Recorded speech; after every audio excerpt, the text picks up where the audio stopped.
জলকীয়া ছিঙিছোঁ কেইটামান গধূলিকৈ খাওঁ বুলি। এইটো মেম জলকীয়া খাই বৰ ভাল লাগে মেম জলকীয়াটো। এতিয়া নতুন গছত লাগিছে খুবকৈ থাকে মানে এতিয়া দুটামান জলকীয়া ছিঙি পেলাই গধূলি আকৌ পাহৰিয়ে থাকোঁ খাবলৈ নাথাকে। মেম জলকীয়াটো বহুতেই মেম জলকীয়া বহুতে বগা জলকীয়া এনেকৈ বুলি কয়। তাকে হেৰি ছিঙি আছোঁ।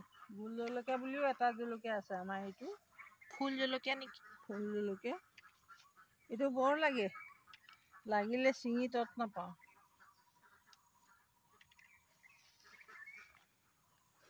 ফুল জলকীয়া, গোল জলকীয়া, মেম জলকীয়া, জলকীয়া খাবহে লাগে। ফুলো কেইটামান ছিঙো নেকি?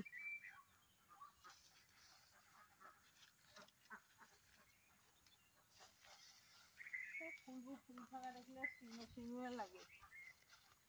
ফুলবোৰ যে ফুলি থকা দেখিলে ছিঙো লাগে। কেইবামান ফুল লৈ যাওঁচোন, সজাই থৈ দিম ক'ৰবাত ঘৰৰ ভিতৰতে ন। এইবোৰ হেৰি কি কয় নাজানো, আমি হৰ্ণ ফুল বুলি কওঁ। হৰ্ণটোৰ নিচিনা দেখিবলৈ যে সেইকাৰণে হৰ্ণ ফুল বুলি কওঁ এইবোৰ।